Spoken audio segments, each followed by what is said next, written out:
Good morning Himachal. आइए नजर डालते हैं अभी तक की प्रमुख घटनाओं पर। इजरायली दूतावास पर हमला निंदनीय, मुख्यमंत्री बोले हिमाचल सरकार चौकन्नी। डलहौजी का राष्ट्रपिता को नमन, गांधी चौक पर 2 मिनट का मौन। पहले से खुलेंगे स्कूल, गैर हाजिर रहने पर शिक्षकों का लगेगा नंबर। गांव-गांव पहुंचेंगे कृषि कानून, भाजपा किसान मोर्चा लोगों को करेगा जागरूक। और अब समाचार विस्तार से।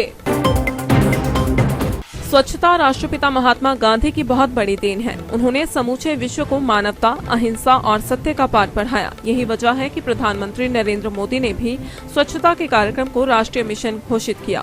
यह बात शनिवार को ऐतिहासिक रिज पर महात्मा गांधी की प्रतिमा के सामने उनकी पुण्यतिथि पर आयोजित कार्यक्रम में मुख्यमंत्री जयराम ठाकुर ने कही। उन्होंने कहा कि दिल्ली के इजरायली दूतावास के सामने जो विस्फोट हुआ है उसे देखते हुए हिमाचल में किसी तरह की सख्ती बरतने की जरूरत नहीं है, लेकिन फिर भी सरकार पूरी तरह से चौकन्नी है। वहीं किसान आंदोलन को लेकर जयराम ठाकुर ने कहा है कि ये निंदनीय है, इसकी जितनी भर्त्सना की जाए कम है। उन्होंने कहा कि किसान आंदोलन अब कुछ और ही राह पकड़ चुका है, जिसे कभी सहन नहीं किया जा सकता। उनका कहना था कि कांग्रेस किसान हितों से खिलवाड़ कर रही है, क्योंकि जिन जिन कृषि कानूनों को लेकर कांग्रेस पहले समर्थन करती थी, आज राजनीतिक रोटियां सेकने के लिए वह उन पर ही राजनीति कर रही है।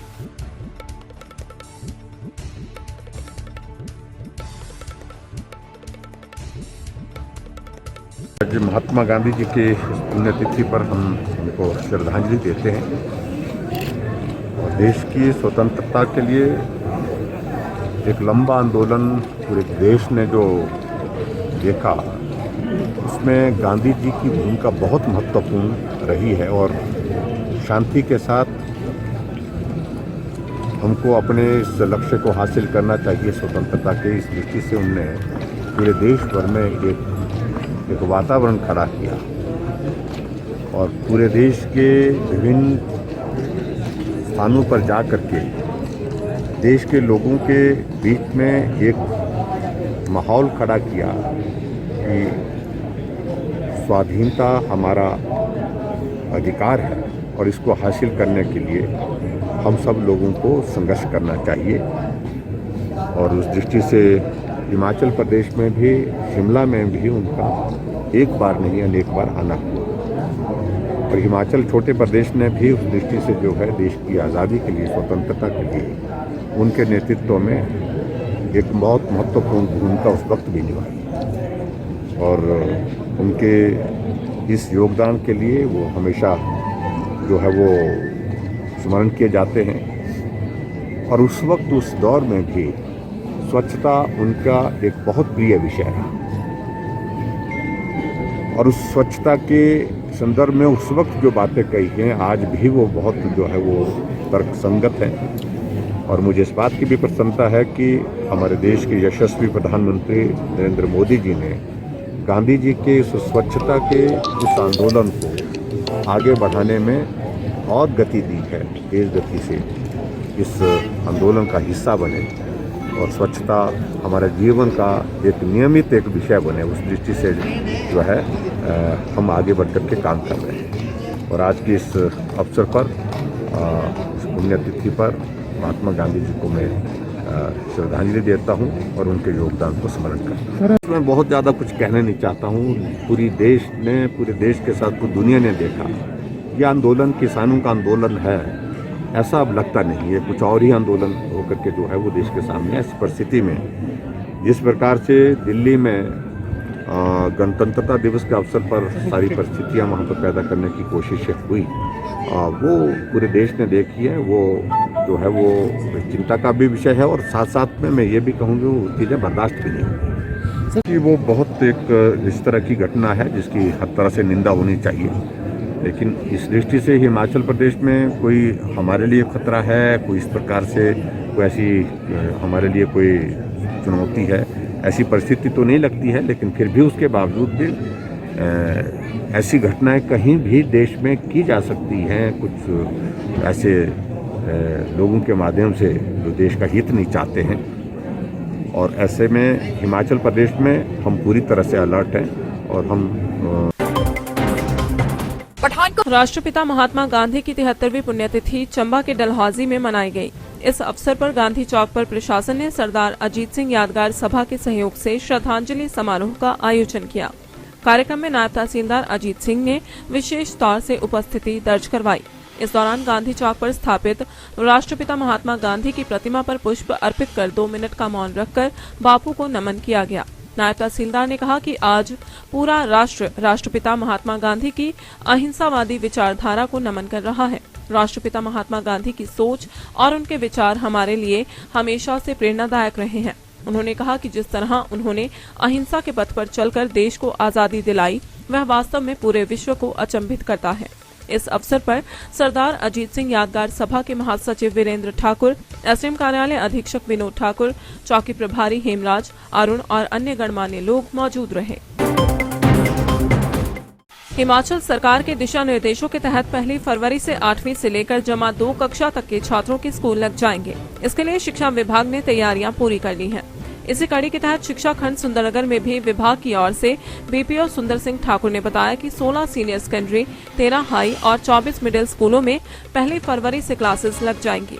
स्कूल प्रबंधन सरकार की ओर से जारी की गई एसओपी के नियमों की पालना करते हुए पढ़ाई करवाई जाएगी। उन्होंने कहा कि शिक्षा खंड के अधीन आने वाले सभी स्कूलों के मुखिया और स्टाफ को निर्देश जारी कर दिए गए हैं कि सरकार की गाइडलाइन का सख्ती से पालन करें ताकि किसी भी तरह के नियमों की उल्लंघना न हो। उन्होंने कहा कि आदेशों में कोताही बरतने वालों के खिलाफ कड़ी कार्रवाई अमल में लाई जाएगी। साथ ही गलत रिपोर्ट करने वालों के ऊपर भी कड़ी कार्रवाई होगी। इस दौरान स्कूल से गैर हाजिर रहने वाले अध्यापकों पर भी अनुशासन का चाबुक चलेगा। Start sir. मैं सुंदर सिंह ठाकुर, बीपीओ सुंदरनगर ब्लॉक। सरकार की दिशा निर्देश अनुसार 27 जनवरी से पूरे ब्लॉक के स्कूल खुल चुके हैं और 1 फरवरी से जो क्लासेज हैं 8 से लेकर +2 तक की वो शुरू की जा रही हैं।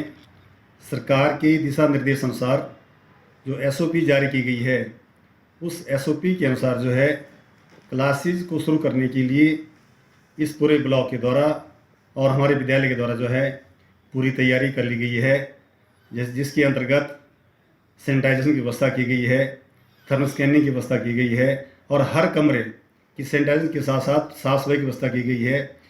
जैसे बच्चे स्कूल के अंदर एंटर होंगे, उन्हें बिल्कुल गेट के ऊपर ही सैनिटाइज किया जाएगा, उनकी थर्मल स्कैनिंग की जाएगी और सोशल डिस्टेंसिंग के साथ साथ मास्क के साथ उन बच्चों को जो है टीचर के माध्यम से क्लास में भेजा जाएगा।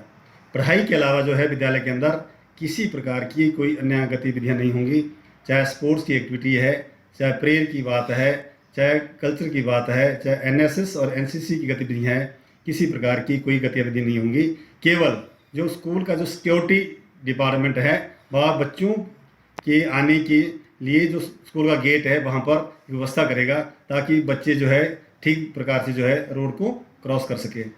ये वास्तव में जो सुंदरनगर ब्लॉक 1 है, इस पूरे ब्लॉक में जो है इस प्रकार की सारी तैयारियां जो है कर ली गई हैं ताकि 1 फरवरी से जो है बच्चों की पढ़ाई जो है सुचारू रूप से चल सके, क्योंकि ये कोरोना महामारी के कारण बच्चों का पढ़ाई का जो नुकसान हुआ है उसे बिल्कुल 1-1.5 महीने में जो है पूरा कर लिया जाएगा ताकि बच्चे जो है अपने आप को असहाय महसूस ना कर सके, ताकि उनके भविष्य की सुरक्षा को देखते हुए जो है इस प्रशासन के द्वारा जो है पूरी व्यवस्था कर ली गई है। जो सरकार के द्वारा और विभाग के द्वारा दिशा निर्देश दिए गए हैं उनका 100% जो है अनुपालन किया जा रहा है। सर 8वीं से लेकर 12वीं तक की कितनी स्ट्रेंथ है? ये जो पूरा हमारा ब्लॉक है इसमें 8वीं से लेकर 12वीं तक जो है 5,795 बच्चे शिक्षा ग्रहण कर रहे हैं। उसमें 6वीं से लेकर 8वीं तक जो है 2,085 और 9 से लेकर +2 तक जो है 3,710 बच्चे जो है इस ब्लॉक में शिक्षा ग्रहण कर रहे हैं, जिसमें हमारे विद्यालय में 6वीं से लेकर +2 तक जो है 542 बच्चे जो है शिक्षा ग्रहण कर रहे हैं। हिमाचल प्रदेश भाजपा किसान मोर्चा गांव-गांव जाकर लोगों को किसान बिल के बारे में जागरूक करेगा। इसके साथ ही 3 लाख किसानों के हस्ताक्षर भी करवाए जाएंगे। यह हस्ताक्षर राज्यपाल के माध्यम से प्रधानमंत्री नरेंद्र मोदी को भेजे जाएंगे। यह बात जिला कुल्लू किसान मोर्चा की बैठक को संबोधित करते हुए हिमाचल प्रदेश किसान मोर्चा भाजपा के अध्यक्ष डॉक्टर राकेश बबली ने कही। उन्होंने कहा कि आंदोलन के नाम पर हिमाचल में किसानों के बीच कई तरह का झूठ फैलाया जा रहा है, जिससे हिमाचल के किसान भी भ्रमित हो रहे हैं। वहीं अब किसानों के बीच जागरूकता फैलाने के लिए पूरे प्रदेश में भाजपा किसान मोर्चा अभियान चलाएगा। प्रदेशाध्यक्ष का कहना है कि सभी जिलों में इस तरह के अभियान के माध्यम से किसानों को जोड़ा जाएगा और प्रधानमंत्री नरेंद्र मोदी को उनके हस्ताक्षर भेजे जाएंगे। जनता पार्टी किसान मोर्चा हिमाचल प्रदेश ये जो कृषि सुधार विधेयक 2020 माननीय मोदी जी ने दोनों सदनों में पारित करके ऐतिहासिक फैसला कृषि और किसान के विकास के लिए लिया है, उसके बारे में कुछ लोगों द्वारा जो गुमराह करने का प्रयास किया गया या किसान आंदोलन के नाम पर राष्ट्र विरोधी तत्व और जो राष्ट्र के खिलाफ आतंकवादी गतिविधियों को बढ़ावा देने वाले तत्व, ऐसे लोग उस आंदोलन में घुस गए और उस माध्यम से उस सारे आंदोलन की दिशा और दशा को खराब किया। भारतीय जनता पार्टी किसान मोर्चा माननीय मोदी जी ने जो आज़ादी के बाद पहली बार इस तरह का ऐतिहासिक फैसला कृषि के विकास के लिए कृषि सुधार विधेयक 2020 जो लाया गया, उसके पीछे उनका उद्देश्य था इस देश के गरीब किसान की आय को दोगुना करना। माननीय मोदी जी ने 2015 में घोषणा की थी कि आज जो आज़ादी के बाद जो कृषि नीति थी, जब वो सफल नहीं हुई, उसमें बड़ा परिवर्तन की आवश्यकता थी और उसके लिए माननीय मोदी जी ने जो फैसले लिए, भारतीय जनता पार्टी किसान मोर्चा हिमाचल प्रदेश पूरे हिमाचल में महाजन संपर्क अभियान इस पत्रक के माध्यम से हम गांव के किसान और बागवान तक ये सारी जानकारी पहुंचाएंगे कि इस विधेयक के पास होने के बाद और जब ये लागू हो जाएगा तो कितने लाभ हमारे इस देश के गरीब किसान और बागवान को मिलेंगे। लेकिन जिन लोगों ने गुमराह करने का प्रयास किया, किसान मोर्चा गांव-गांव में जाकर हिमाचल प्रदेश से 3 लाख किसान परिवारों के, किसान और बागवान परिवारों के हस्ताक्षर करवा के हम राज्यपाल के माध्यम से मोदी जी को भेजेंगे कि जो फैसला आपने लिया है वो देश की इस कृषि और किसान के हित में है।